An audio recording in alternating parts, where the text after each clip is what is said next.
Magandang araw po mga kaibigan at muli po welcome tayo dito sa Huntahan ng Bayan TV. Pag-usapan po natin itong naging pagbisita ni Vice President Sara Duterte sa Naga City kay dating Vice President Leni Robredo. Actually po, ang pagpunta ni Vice President Sara Duterte sa Naga ay dahil sa imbitasyon ng isang kaibigan daw para dumalo sa Peña Francia. Ito po yung isang pagdiriwang para sa Mahal na Birhen ng Naga.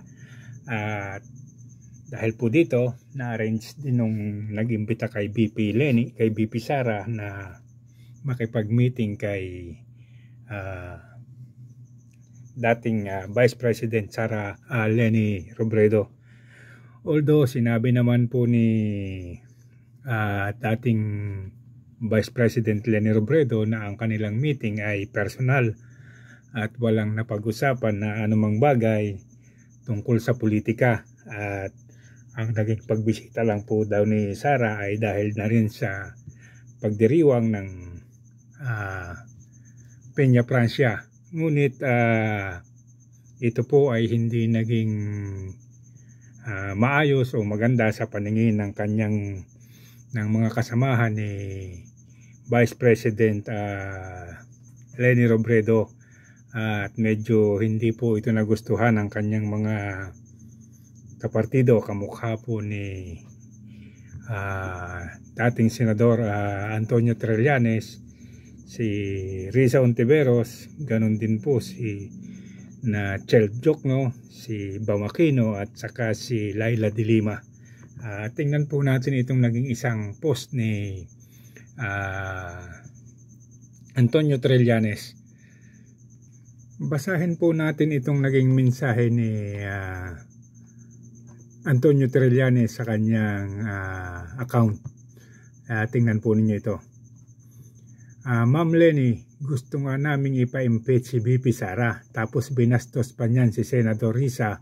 Bakit mo pa siya minimit? Are you siding with her? Then ito po, now to the diehard fan pink, VP Leni should not be beyond criticism. Kahit saan mo tingnan, mali ang pakikipag-meeting niya kay Sara. Ito pa po, Sunny Trillanes, kung ayaw niya talaga, hindi mangyayari ang naging meeting. Ito pa, nakipagkita si Vice President Sara Duterte kay dating Vice President Leni Robredo sa Naga. Ibinahagi ng dating spokesperson ni Robredo na si Attorney Barry Gutierrez na nalaman lang ng dating Vice Presidente ang planong pagbisita ni Sara sa bahay ni Leni Robredo. At yan po ay ayon kay Barry Gutierrez. Ito po yung tagapagsalita ni VP Leni. Pero ang sinasabi po ni Trillanes, yan daw pong meeting na yan ay pre-arranged at may kasunduan pa. Tingnan po natin ito, isa pa niyang post.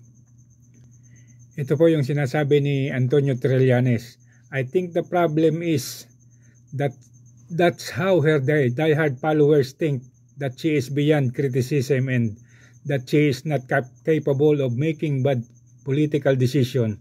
I merely called out what I believe was a political blunder on her part. Then suddenly her followers swarmed at me as though calling her as blasphemous or a mortal sin. So yan po yung naging pahayag ni Antonio Trillanes. Atin pong balikan itong si Antonio Trillanes.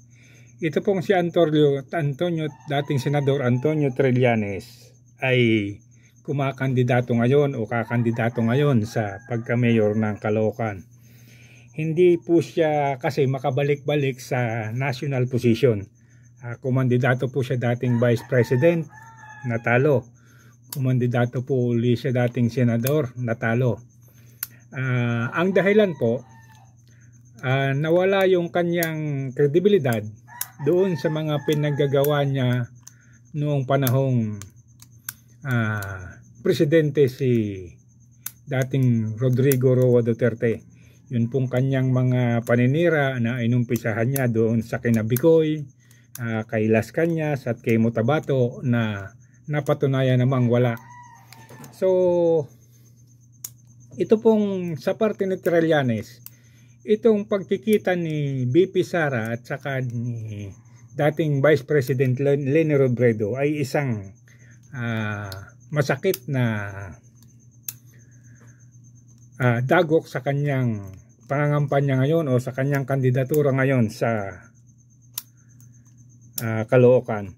Unang-una po, yung supporter kasi ni Leni Robredo, kung sila ay magkatandem ni Antonio Trillanes, malamang makuha niya yung boto ng mga supporter ni dating Vice Presidente Leni Robredo. At mas maganda at malaking tsansa yon sa kanya para makabalik at manalo sa pagka-mayor ng Caloocan. Kasi po, ako hindi ko inuunahan pero ang tingin ko rito kay Antonio Trillanes, kay dating Senador Antonio Trillanes, nagpabalak pa rin itong makaakyat sa national position. At kapag nagkataon na nanalo siya ng mayor sa Caloocan, siyempre magpapakita siya ng mga kakaibang estilo para sa mga taga Caloocan. Kailangan niyang makuha lahat yung simpansya ng taga Caloocan. So asahan po natin na magiging magilas siya sa Caloocan. At sasabayan niya yan ng pagkanti sa mga national na opisyales para magkaroon siya ng pagkakataong makabalik sa limelight sa national na posisyon na usapan. So yan po ang isang tinatarget ni Trillanes sa tingin ko. Kailangan niyang maging mayor para makakuha siya ng simpatsya ng mga tao at makabalik siya sa national position. At gagamitin po niya yan. So hindi na tayo nagtataka kung bakit nanggagalaiti siya ngayon kay BP, dating Vice Presidente Leni Robredo, sapagkat kung mawawala ang suporta nito sa kanya, malabo-labo na lalo na siya ay manalo sa pagka-mayor. At puntahan naman po natin itong isa pang kritiko ni Sara Duterte. Ito naman pong si Risa Hontiveros, iba naman po ang style. Ito po, tingnan nyo. Matapos punit-punitin ni Senator Risa Hontiveros ang litrato ni Vice President Sara sa publiko, agad-agad naman itong nakarma. So yan naman po ang naging estilo ni Senator Risa Hontiveros. Pinunit po niya sa harap ng publiko yung larawan ni Vice Presidente Sara Duterte. Hindi ko po maipaliwanag kung anong klaseng kabastusan yung ginagawa nitong si Senator Risa Hontiveros. Pero ang problema po sa tao na ito, hindi siya nag-iisip na bumabalik sa kanya yung masamang nakikita sa kanyang ginagawa at lalong mag-iisip yung mga tao na itong tao pala na ito palang si Risa Hontiveros ay may ganitong pag-uugali na hindi pwedeng pagkatiwalaan. So yun po ang kanyang malaking kakulangan. Ang akala po niya kasi sa ginagawa niya, magagalit yung tao kay Sara Duterte. Pero mali po yung mga tao ngayon lalong nanggagalaiti at nag-iisip na siya ay isang walang kwentang opisyal. At tingnan po natin itong kanyang kalokohan pang ginawa na nabisto tuloy ng mga tao dahil sa kanyang ginawang pagpupunit ng larawan ni BP Sara sa harap ng publiko. Karma, nabisto kasi ng mga netizens ang paayuda ni Senator Risa Hontiveros kasama ang isang buwayang kongresistang si Congressman Roland Valeriano. Todo ang mga taga-suporta ni Hontiveros. Aninang ayuda ni Senator Risa Hontiveros. So, hayan po. Si Risa Hontiveros ay merong paayuda system. Kapartner niya itong si Congressman Roland Valeriano. Ito pong Roland Valeriano na ito po yung naggawa ng speech, ng privilege speech na kung saan hinihimok niya ang Kongreso na imbestigahan yung mga satellite offices ni BP Sara. So dito po kay Senator Risa Hontiveros, para pong isang napakalaking kalokohan itong kanyang ginagawa. Unang-una, hindi naman po siya dapat namimigay ng ayuda kasi ito po ay trabaho ng DSWD. At marami pong partner yung DSWD para magawa ito. Ganon din po itong mambabatas na si Roland Valeriano. Ang trabaho po nila ay dapat gumawa ng batas at mag-propose ng mga batas na maganda at makakapagpaayos sa buhay ng mga Pilipino. So, sa kabila po ng mga pinagkagawa nitong si Risa Hontiveros, nabibisto po at nabibisto ang kanyang mga itinatagong kalokohan. So, isipin po ninyo, sa harap ng publiko, pupunitin niya yung larawan ng tao na inaayawan niya dahil lang sa hindi niya gusto yung nangyayari at hindi niya makuhang magawa na ibagsak yung mga Duterte.